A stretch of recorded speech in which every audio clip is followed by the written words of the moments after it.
Hello friends, स्वागत है आप लोगों का हमारे चैनल यूजीसी सीनियर एकेडमी साहित्य में। तो आज का टॉपिक जो हमारा भक्ति काल में संत काव्य यानी कि निर्गुण ज्ञानाश्रयी शाखा को करेंगे। तो देखते हैं इसमें से जो कौन कौन से मत लिए गए हैं। शंकर से अद्वैतवाद लिए, नाथ से हठयोट, सूफी से तशव्वुफ लिए हुए हैं, वैष्णव से प्रपद्य और अहिंसावाद लिए हैं। देखते हैं यहाँ पे ये क्या क्या इनकी विशेषताओं में जो आ जाती है। निर्गुण ब्रह्म के प्रति आस्था रखते हैं, सदगुरु की महत्ता, शास्त्रों का विरोध, माया विरोध, आत्मविश्वास की प्रबलता, और यहाँ पे आडंबरों का विरोध, वर्ण व्यवस्था, फिर यहाँ जाति प्रथा का विरोध किया गया है, और फिर सांप्रदायिक विरोध, रहस्यवादी भावना यानी कि रहस्यवाद और भाववाद दोनों। ठीक है, यहाँ पे इनमें देखें इनकी विशेषता और उनके दृष्टिकोण को थोड़ा देख लेते हैं। इनकी जो संत काव्य मूलतः भक्त हैं, कवि नहीं। ये क्या है? भक्त हैं, कवि नहीं है।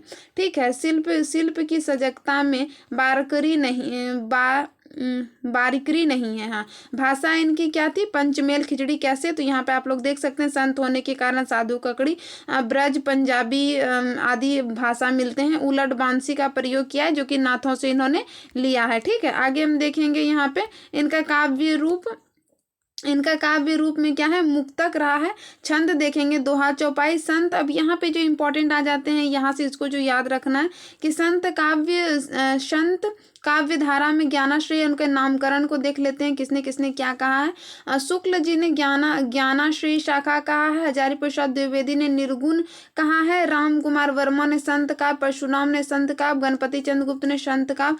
और संत काव्य की यहाँ अगर हम बात करेंगे तो इन्होंने संत काव्य के प्रथम कवि किसने किसको माना है? शुक्ल ने कबीर को, हजारी प्रसाद द्विवेदी जी ने कबीर को, राम कुमार वर्मा, गणपति चंद्र गुप्त ने नामदेव को माना है, और राम स्वरूप चतुर्वेदी ने भी कबीर को माना है। ठीक है, आगे हम देखेंगे यहाँ पे नामदेव, यहाँ पे इनके कवि में आ जाते हैं। मैंने पहले भी करवा दिए कौन कौन संत में है और कौन कौन सूफी में है, कौन कौन ज्ञानाश्रयी, प्रेमाश्रयी या फिर राम भक्त, कृष्ण भक्त, सगुण निर्गुण में कौन कौन आते हैं। ठीक है, मैंने ये वीडियो बना दिया था पहले। इसमें जो इंपॉर्टेंट है वो बता देते हैं नामदेव को यहाँ। तो नामदेव है, फिर यहाँ रैदास की रचना जो है, यहाँ पे रैदास की वाणी है। कबीर की तो आप लोगों को पता ही होगा कि यहाँ पे साखी है, सबद और रमैनी है। ठीक है, तो आगे हम देखेंगे साखी का तत्भव साक्षी यानी कि साखी का जो है साक्षी तत्भव रूप है। ठीक है, आगे देखेंगे कबीर श्याम सुंदर दास द्वारा, इसमें कितने हैं? साखी में 403 संकलित हैं, यानी कि 2 है। ठीक है, आगे देखेंगे कबीर ने यहाँ शब्द के 4 अर्थ बताए हैं। यहाँ पे ब्रह्मा बताया है, सिद्धनाथ परंपरा में कोई क्रिया नहीं, गीत का स्पंदन। फिर यहाँ पे देखेंगे कि विश्वासीय व्यक्ति द्वारा कहे गए कथन भी शब्द कहे जाते हैं। गुरु द्वारा शिष्य को जो दीक्षा दी जाती है, वो मंत्र बोले जाते हैं, उनको भी शब्द। तो यहाँ से ऐसे क्वेश्चन बन सकते हैं कि कबीर के द्वारा दिए गए शब्द के अर्थ में कौन सा नहीं है, फिर इनमें से कौन सा है। ठीक है, रामायणी भी इनका है, तो ये इनका ही है। फिर ये सब भी इनके ग्रंथ है, लेकिन ये सब तो अभी तक में नहीं पूछे गए हैं।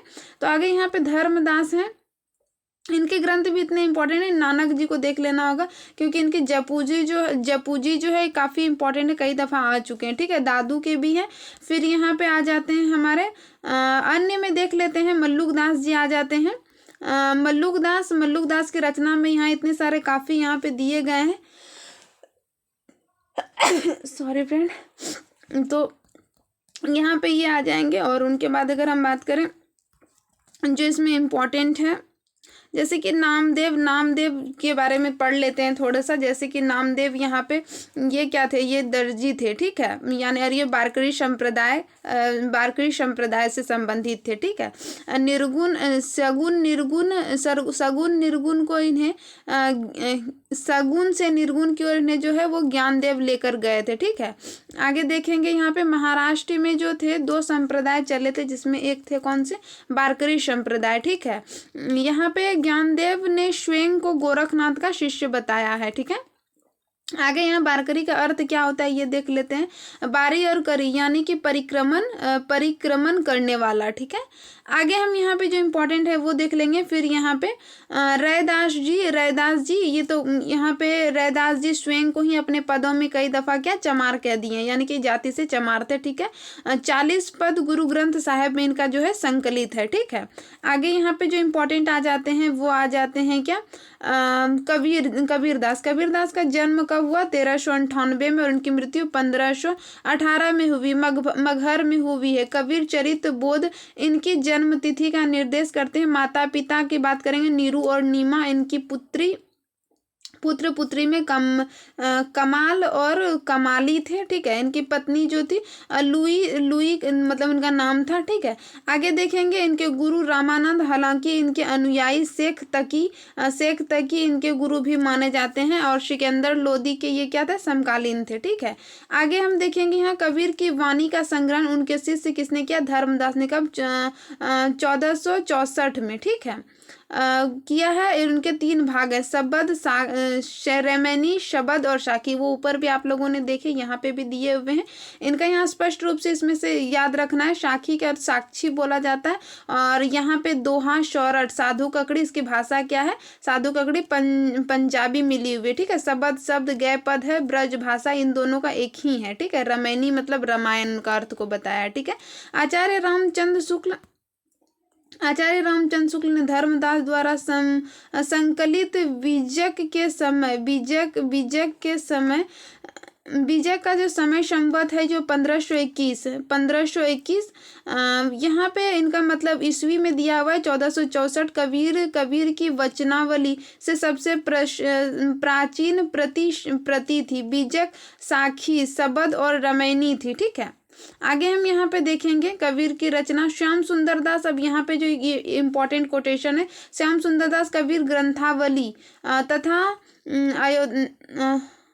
अयोध्या सिंह हरिओत जी ने जो है कबीर वंचनावली का संपादन किया। यहाँ से इम्पोर्टेंट हो जाते हैं। कबीर का सबसे पुराना साक्ष्य गुरु ग्रंथ साहिब में मिलता है। शुक्ल जी ने राजस्थानी पंजाबी मिली हुई बोली को साधु ककड़ी का, और ये श्याम सुंदर दास जी ने खड़ी बोली राजस्थानी पंजाबी मिश्रण होने के कारण पंचमेल खिचड़ी कहा। आईने अकबरी अबुल फजल ने में कबीर की मुहाविद कहा है। ठीक है, आगे देखेंगे यहाँ पे इनके उत्तराधिकारी अभी वहाँ पे देखे कमाल, यानी कि इनके पुत्र जो थे वो धर्मदास को मतलब इनके जो शिष्य हुए। ठीक है, आगे देखेंगे यहाँ पे जो श्याम सुंदर दास ने रहस्यवादी कवियों में कबीर को स्थान दिया। कबीर ने रामानंद से कबीर के राम जो थे वो रामानंद से भिन्न थे, क्योंकि रामानंद के जो राम थे वो दशरथ पुत्र राम थे, और इनके जो राम थे वो मतलब कि दशरथ पुत्र राम नहीं थे। ठीक है,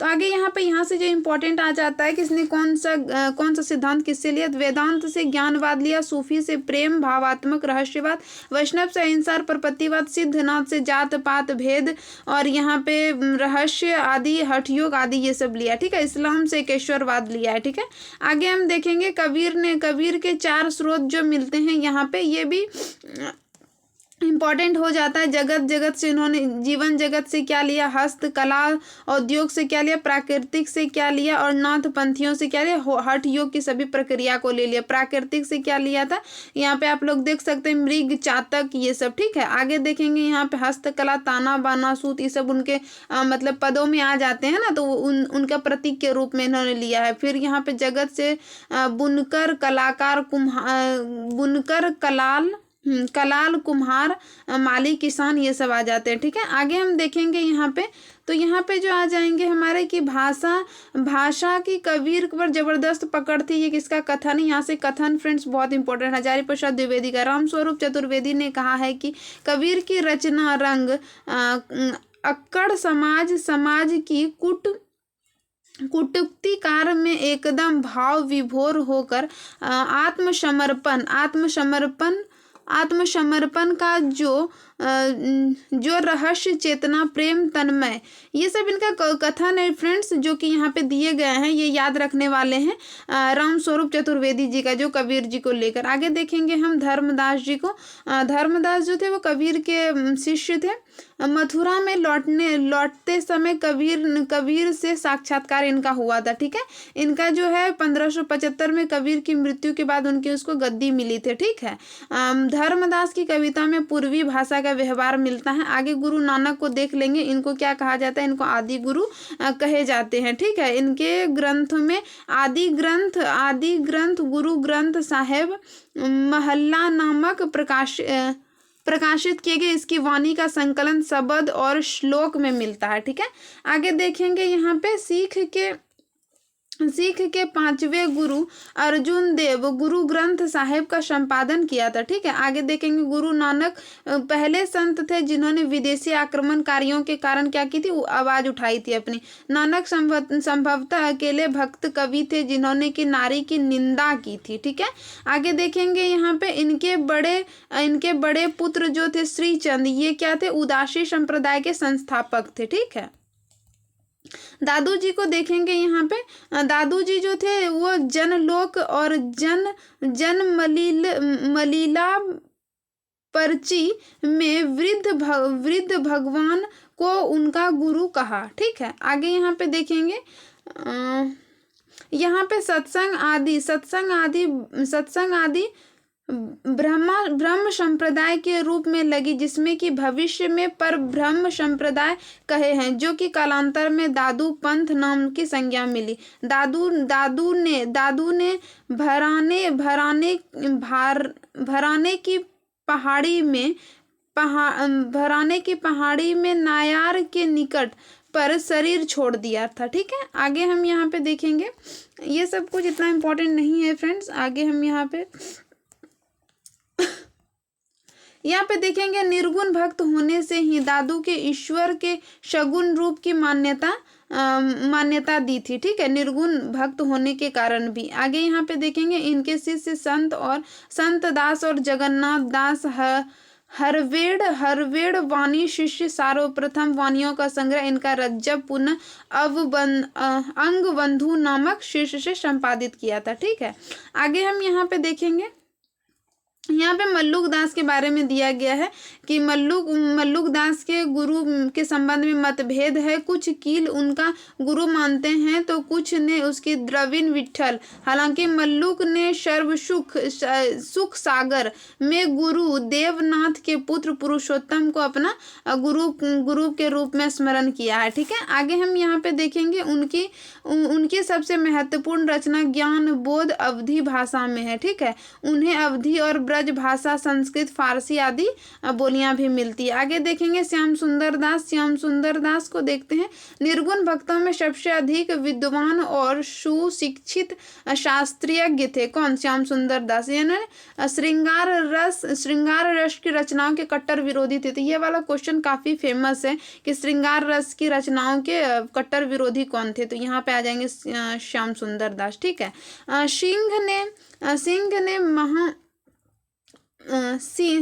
आगे आ जाता है फ्रेंड, यहाँ सिंह ने महाराज ब्रह्मगिर के शीर्ष मनरंगीर के आध्यात्मिक के पथ पर। और आगे देखेंगे यहाँ सिंह काव्य भाषा निमाड़ी है, ठीक है। बारकरी संप्रदाय और संत साधना, ठीक है, इसमें आ जाएंगे। इसमें जो इम्पोर्टेंट है अभी यहाँ पे देखते हैं प्रमुख संत कवि और उनकी रचना देख लेते हैं। गुरु नानक जी का जन्म देख लीजिए यहाँ पे।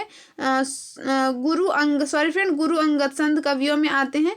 और फिर यहाँ पे ये सब आते हैं। ये सब तो इम्पोर्टेंट नहीं है फ्रेंड, क्योंकि यहाँ पे प्रमुख संत सिख और उनकी रचना, तो संत सिख से कोई क्वेश्चंस नहीं आते हैं, इसीलिए मैं ये नहीं करवा रही हूँ, ठीक है। आगे हम देखेंगे, यहाँ पे देखते हैं यहाँ से जो आते हैं हमारे प्रमुख संत कवियों में जो आ जाएंगे वो आ जाएंगे रैदास, कबीर, जम्भन, हरिदास, निरंजनी, गुरु नानक, सिंह, लालदास। फिर आ जाएंगे दादू दयाल, मल्लुक लाल और बाबा लाल और श्याम सुंदर। ठीक है, तो यहाँ पे ये आ जाते हैं और इनके यहाँ पे जन्म दिए गए हैं और इनके स्थान दिए गए हैं, तो ये इंपॉर्टेंट हो जाता है। और यहाँ पे इनका मतलब संक्षिप्त परिचय भी कभी कभी ऐसे भी आ जाते हैं, जैसे धर्मदास का जन्म कहाँ है, तो यहाँ इनको भी थोड़ा ध्यान दे लेना है। ठीक है, तो यहाँ से ये आ जाएंगे हमारे, और फिर हम आगे देखेंगे। तो यहाँ पे ये भी इम्पोर्टेंट हो जाते हैं कि किसने कौन से संप्रदाय, तो कबीर पंथ किसने चलाया, काशी इसका केंद्र था कबीर ने। ठीक है, आगे देखेंगे इनके शिष्य कौन थे, धर्मदास थे। सिख जो थे वो पंजाब में चले, तो गुरु नानक उदासी श्रीचंद इनके प्रवर्तक थे, विष्णोई जम्भर नाथ थे, निरंजनी जो थे हरिदास निरंजनी इनके यहाँ पे शिष्य दिए हुए हैं। और लेकिन ये संप्रदाय बहुत इंपॉर्टेंट है। यहाँ पे देखेंगे दादू दयाल, दादू पंथ जो है दादू दयाल ने, बाबा लाली जो है बाबा लाल ने, बारकरी जो है यहाँ पे बारकरी साहिबा ने चलाया था। सत्यनामी संप्रदाय जो है यहाँ पे जगजीवन दास ने, साधो जो है यहाँ पे वीरभान ने चलाया था। ठीक है, निरंजनी संप्रदाय के संस्थापक के विषय में मतभेद है। स्वामी निरंजन ने इसका संस्थापना मानते हैं। ठीक है, वहीं साधोदास भक्तमाल के जगन को इनका प्रवर्तक मानते हैं। भक्तमाल में जगन को इनका प्रवर्तक मानते हैं, लेकिन ये स्वामी निरंजनी जी को। ठीक है, तो आगे हम देखेंगे यहाँ पे प्रमुख संत कवियों से संबंधित और उनके स्थल जो है जो बने हुए हैं उनके बारे में। तो यहाँ से ये सब इतने इंपॉर्टेंट नहीं है फ्रेंड। मैंने यहाँ पे जो बताने का प्रयास किया है इस वीडियो के माध्यम, क्योंकि पढ़ना तो बहुत ही है और पढ़ना ही पड़ेगा। तो आई होप मेरी ये छोटी सी वीडियो आप लोगों के लिए यूज़फुल रही होंगी। तो मेरा अगला जो टॉपिक होगा वो सूफी पे रहेगा। ठीक है, तो थैंक यू वीडियो के साथ बने रहने के लिए। Thank you so much.